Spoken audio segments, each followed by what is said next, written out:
বন্ধুরা, আমি মনমন আবারও চলে এসেছি নতুন একটি ভিডিও নিয়ে। আশা করি তোমরা সবাই খুব ভালো আছো, আমরাও খুব ভালো আছি। আর অপরাজিতা গাছটা দেখো কতটা বড় হয়ে গেছে। এই তো কিছুদিন আগেই তোমাদের সঙ্গে গাছটা বসালাম, সেটা শেয়ার করলাম। দেখতে দেখতে গাছটা এতখানি বড় হয়ে গেল। আর নতুন গাছের কিন্তু জবা ফুলের কুঁড়িও এসে গেছে। ফুলটা দেখা যাক কতটা সুন্দর হয়। ফুলটা কিন্তু দারুণ দেখতে। আর আকাশে দেখো সাদা তুলোর মতো ভেসে বেড়াচ্ছে, মানে পুজো যে শরৎকাল, পুরো পরিষ্কার বোঝা যাচ্ছে। টিফিনে খাবো বলে করে নিচ্ছে এখানে কড়াই আলু সেদ্ধ, মানে ছোলা আলু সিদ্ধ আর কি। ছোলা আলু সিদ্ধ করে নিয়ে একটা শুকনো লঙ্কা ফোড়ন দিয়ে ভেজে নিয়েছি, আর তাতে একটুখানি কাঁচা লঙ্কা আর লেবু দিয়ে খেঁচেটা কিন্তু আমার দারুণ লাগে। আর এদিকে দেখো টিফিনটা খাওয়ার পর আমি দুধ বসিয়ে দিয়েছি, আর ওদিকে ভাতও বসিয়ে দিয়েছি, আর সোয়াবিনটা জলে ভিজিয়ে রাখছি। আর এদিকে আলুও দেখো কেটে ধুয়ে রেখে দিয়েছি। তো চটপট করে রান্নাটা করে নেব। আর ততক্ষণে একটু গোপসোনাকে দেখাই যে ও কী করছে। টিভি দেখা শিখে গেছে আমার ছেলে, দেখেছো? শুয়ে শুয়ে কিন্তু টিভি দেখছে। আসলে কি বলো তো, মানে ওই একটু গান টানগুলো হয়, কার্টুনগুলো দেখতেও ভালোবাসে। আর এদিকে দেখো রান্নাবান্না আমার কমপ্লিট। এখানে একদম সিম্পল, আজকে কিছুই করিনি, সোয়াবিনের তরকারি, ভাত, আর এক টুকরো লেবু নিয়ে নিয়েছি। দুপুরবেলা খাওয়া দাওয়া করে ঘুম থেকে উঠে মানে ভালো লাগছিল না, একটুখানি এদিক ওদিক পায়চারি করছি। গোপুসোনাটাও কিন্তু এখন দুষ্টু হয়েছে, একটুখানি ঘোরা শিখে গেছে। ওই যে দেখো ক্যামেরার দিকে কেমন দেখছে, মানে এই সব ব্যাপারগুলো কিন্তু ভালোই বুঝে গেছে। আর এখন একটু বিকেল হলে ও চায় ঘুরতে। তো দেখি একটুখানি বাবার দোকানের দিক থেকে ঘুরে আসি। এই বেরিয়ে পড়েছি দুজনে, একটুখানি ঘুরে আসি। তোমরা তো জানোই আমার বাবার দোকান আমার বাড়ির থেকে একদমই কাছে, তো ওখানটাতেই যাব, অন্য কোথাও যাব না, একদম ওখানেই যাব। এই যে হ্যাঁ, একদম আমরা পথেই আছি। আর বাবা ওদিকে গেট দিচ্ছে, আমরা দুজন মা ছেলে এগিয়ে চলে এসেছি। আর এই দোকানে পৌঁছে গেলাম। আর একটুখানি মানে বাইরেটা এসে বেশ ভালোই লাগছে। আর রাস্তা দিয়ে দেখো কত গাড়ি যাচ্ছে, আর কত লোকে জানো তো, বিকেলবেলা তো কত লোকে শপিং করতে যাচ্ছে। মানে দেখে বোঝাই যাচ্ছে যে একটা পুজো পুজো আমেজ।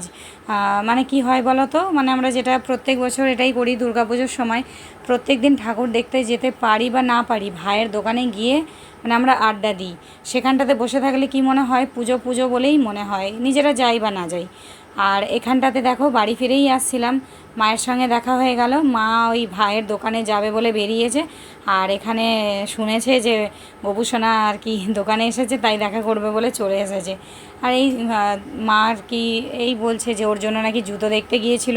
তো আমাদের এখানকার দোকানে সেরকম একটা বাচ্চাদের কালেকশান ভালো রাখেনি। তো দেখা যাক কি হয়, অনলাইনে হয়তো নেওয়া হবে কি হয়। আর এদিকে দেখো সন্ধ্যাবেলা কিন্তু তোমাদের দাদাভাই ডিউটি থেকে এসে বলল যে ও নাকি আজকে মিষ্টি করবে। তো ঠিক আছে, এনেছে একটা ওই দুধের প্যাকেট আর পাউরুটি। তো পাউরুটি দিয়ে আজকে পান্তুয়া বানাবে। আর মিষ্টিটা এতটাই দারুণ খেতে হয়েছিল, তাই তোমাদের সঙ্গেও আমি শেয়ার করলাম। আর অবশ্যই তোমরাও কিন্তু বাড়িতে বানিয়ে খেয়ে দেখো, দুর্দান্ত খেতে হয়েছিল। আর প্রথমে করলে কি, দুধটা কিন্তু জাল দিয়ে নেওয়া হয়েছে, নিয়ে পুরো ঠান্ডা করা হয়েছে। আর এখানে দেখো পাউরুটির কিন্তু ব্রাউন অংশগুলোকে কেটে বাদ দিয়ে দেওয়া হয়েছে। দেওয়ার পরে এটাকে অল্প অল্প করে দুধ দিয়ে, মানে যতটা পরিমাণে লাগবে সেই মতো দিয়ে আর কি ভালো করে মেখে নিতে হবে, যেন একটুও দলা দলা, মানে একটু আর কি কোনো দানাভাব থাকে। এইভাবে মাখানোর পর 15 মিনিট রেস্টে রেখে দেওয়া হয়েছিল। তো এখন আবার 15 মিনিট পরে আর কি এটা, তো তাতে 1 চামচ মতো গুঁড়ো দুধ দিয়ে ভালো করে মেখে নেওয়া হবে। ভালো করে আর কি মেখে নিয়ে পান্তুয়ার সাইজের আর কি, তুমি যেমন সাইজ বানাতে চাইবে সেই মতো গোল গোল করে তৈরি করে নিতে হবে। আর এদিকে ততক্ষণ আমি চিনির রসটাও তৈরি করে নিচ্ছি। তো দেখো এখানে তোমার চিনিটা লাগবে কি, যা তুমি চিনি দেবে সেই পরিমাণ জল। এখানে আমি 2 কাপ চিনি দিয়েছি আর 2 কাপ জল। আর একদম লো ফ্লেমে ধীরে ধীরে আর কি এটাকে জাল করতে হবে, ততক্ষণ পর্যন্ত করতে হবে যতক্ষণ একটা চিটচিট ব্যাপারটা আসবে। আর এতটাও আবার বেশি করে ফেলবে না যে অনেক মানে একতার মতো হয় না, অতটাও কিন্তু আবার করে ফেলবে না, একটু চিটচিট করলেই হবে। আর এদিকে আমার কিন্তু একদম চিনির রসটা প্রায় রেডি হয়ে গেছে।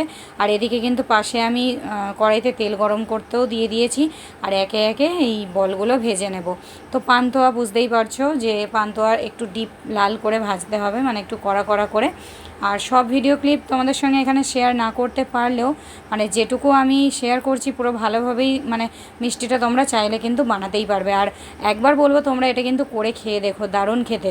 আর আরেকটা তোমাদের এখানে একটা কথা বলে রাখি, মানে এই যে আর কি বলবো, পাউরুটির যে বলগুলো আর কি, গরম তেলে, একদম গরম তেলে ছাড়বে, না হলে কিন্তু এগুলো ফেটে যাবে।